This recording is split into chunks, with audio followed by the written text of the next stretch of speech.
If I wouldn't have never met him, I wouldn't have never been involved in this bull. You know what I'm saying? Why did he make those comments? What was he given to make those comments? On that fateful night in Las Vegas, September 7, 1996, as the city buzzed with the aftermath of Mike Tyson's swift victory, a far more sinister event unfolded. Tupac Shakur, a giant in the rap industry, was mercilessly gunned down, his life ebbing away in the backseat of a sleek, black 1996 Bemi 750. This moment, meant to be a celebration, morphed into a grim chapter in music history. Decades have passed since that night, a period filled with hushed conjecture and elusive truths. But now, a startling development has emerged, courtesy of Gene Deal, Diddy's ex-bodyguard. He said that Big Dre, he was about 400 pounds, so Orlando, he couldn't get a clear shot if he leaned over Big Dre. On The Art of Dialogue, Deal dropped a bombshell that threatens to unravel the long-held narrative of Shakur's demise. It's unequivocally that Orlando did not do the shooting. This revelation not only reignites long dormant questions, but also hints at a chilling possibility. Was Diddy, a powerhouse in the music world, the architect behind one of the most notorious crimes in hip-hop history? The implications of Deal's claim are earth-shattering. Further corroborated by Suge Knight and an anonymous informant during the Keefe trial, this new angle paints a much more complex and dark picture.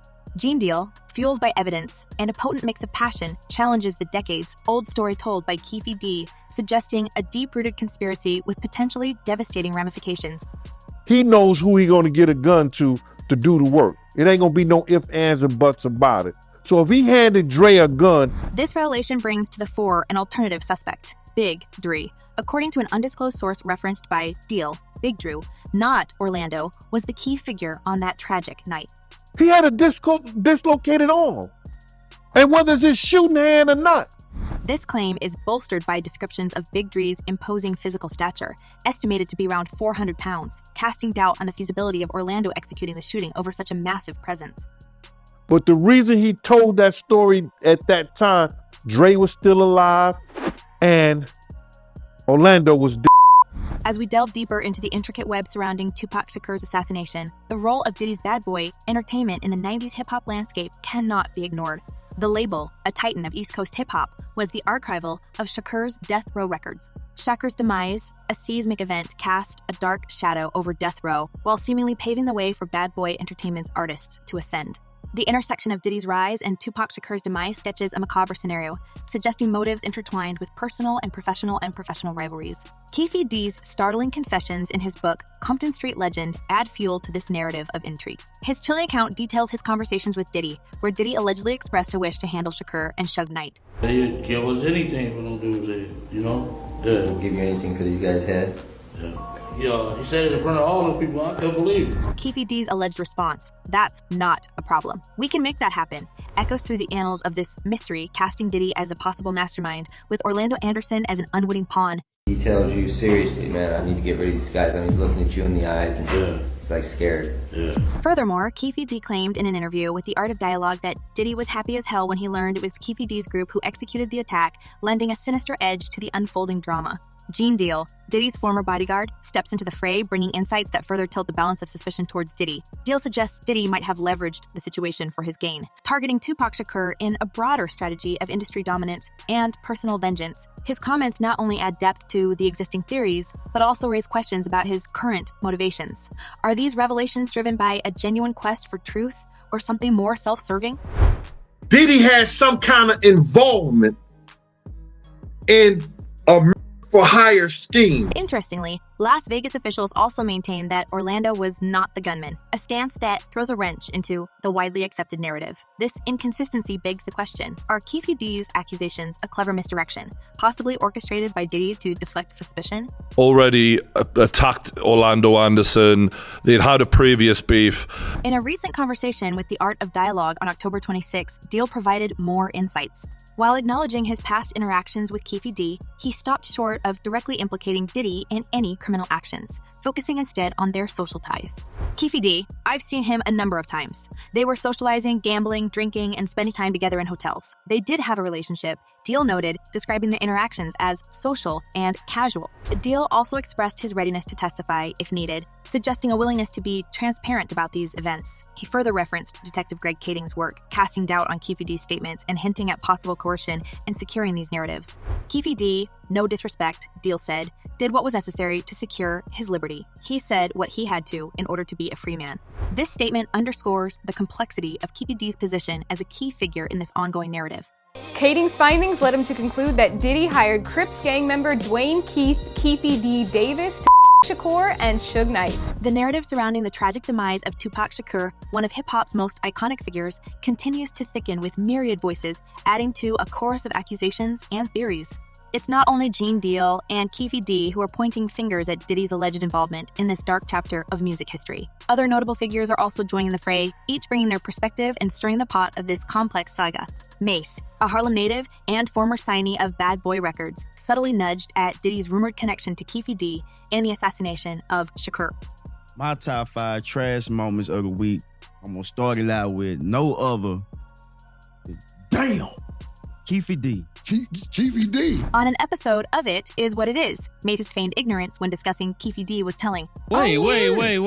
Where do I know that name from? You know that? That name sound familiar. The implication was not lost on the audience, especially when Bubba Dub hinted at Diddy with a mimic of his signature cadence saying, No, for real, I don't know what you're talking about. Bad boy. Mace's reaction to the news of Keefe D's arrest was one of mock surprise. Oh, that's crazy, he said, adding solemnly. That's I mean, we crazy. finally getting justice, man. You know what I'm saying? I pray Tupac get justice. Whoever is involved, he needs justice. His comments, while coy, added another layer of innuendo to the unfolding narrative. 50 Cent, known for his unfiltered opinions and brash statements, didn't mince words in his accusations against Diddy. In an Instagram post dated October 9, he directly alleged that Diddy was behind Shakur's assassination, even advising him to lawyer up in light of Keefe D's arrest. Later, at a show, 50 Cent reiterated this claim to the audience. Maybe I said that about Puffy because he got Tupac assassinated. His bold assertions, though controversial, add to the growing cloud of suspicion around Diddy. Eminem, another titan of the rap industry, also waded into these murky waters with his track Killshot, aimed at Machine Gun Kelly. In the song, Eminem alleges, but Kells, the day you put out a hit's the day Diddy admits, that he put the hit out that got Tupac assassinated. Although he concluded with a disclaimer stating he was just playing, the mere mention reignited long-standing rumors about Diddy's possible involvement in the saga. The documentary, inspired by the reopening of Biggie Smalls' assassination case by his mother in 2006, brought forth startling revelations from lab detective Greg Kading. After extensive investigation, concluded that Diddy was involved in Tupac Shakur's assassination. He posited that Diddy had close ties with the gangs and hired Crips, member doing Keffe D. Davis, to assassinate Shakur and Suge Knight. According to Kading, the plan was altered at the last minute, leading to Orlando Baby Lane Anderson, Keffe D's nephew, pulling the trigger. Well, Puffy's aware that the FBI's been watching him. The documentary also suggested that Faith Evans, Biggie's then-wife, might have been aware of Diddy's plot. Kading claimed that after Shakur's assassination, Keefe D contacted both Diddy and Evans to inform them of the successful hit. Notably, Kading asserted that Biggie was not involved in Tupac Shakur's assassination, highlighting the complexity of relationships and loyalties in this saga. Each of these perspectives, while differing in tone and directness, converge on a singular unsettling hypothesis: Diddy's possible involvement in the assassination of Tupac Shakur. Amidst the torrent of allegations and suspicions swirling around the demise of Tupac Shakur, Diddy's stance has been one of consistent denial. For 27 years, he has rebuffed all claims linking him to the tragic event. Yet, these denials have done little to quell the tide of speculation and accusation. In a particularly notable instance in 2016, Diddy found himself in an awkward exchange during an interview on Breakfast Club Hour. When directly asked about his involvement in Shakur's demise, his response was as diplomatic as it was evasive. Now, it was this documentary that claimed, which we know wasn't true. Yeah, check this out. We don't talk about things that are nonsense. His gratitude to the journalist for asking the question only added to the awkwardness of the moment. This interview followed accusations by Keefe D, who had previously implicated Diddy in a plan to take out Tupac and Suge Knight. However, perhaps one of the most intriguing developments in this narrative is the revelation from Mopreme Shakur, Tupac's brother. In a conversation with The Art of Dialogue, Mopreme disclosed that Diddy had reached out to him in the early 2000s, asserting his innocence in Shakur's assassination. The boy Puffy called me, though. Puffy called me back in the day. Mopreme interpreted this call as either a sincere attempt at clearing the air or a self-protective maneuver. I told him I appreciate the call, but the truth is yet to come out, so we gonna see. Milprene's perspective adds a personal dimension to the ongoing saga. His mention of an LA Times article implicating Diddy and his subsequent conversation with the music mogul bring a level of complexity to the case. Milprene's cautious approach to Diddy's call, acknowledging the possibility of both sincerity and duplicity, reflects the murky waters of this decades-long mystery. Keffe D's recent arrest and charge in the 1996 assassination of Shakur under allegations of assassination with the use of a deadly weapon with the intent to promote, further or assist a criminal gang has reignited the discourse around Diddy's alleged involvement. With Keffe D repeatedly naming Diddy in interviews related to Shakur's demise, the spotlight inevitably shifts back to the bad boy CEO. As the case progresses, with the first charges in this 27-year-old mystery being filed, the questions around Diddy's involvement remain a focal point. The blend of direct accusations, odd public behavior, and consistent denials create a complex narrative, one where clarity still eludes and speculation continues to thrive. As Milprene Shakur aptly puts it, the truth has yet to come out, and only time will tell if it ever will. The fact that this indictment came down is a little hope, but we want justice for Pac. But what do you think? Was Diddy merely a scapegoat in a larger, more complex web of rivalry and revenge? Or is there more to this story than meets the eye? Share your thoughts and theories in the comments below.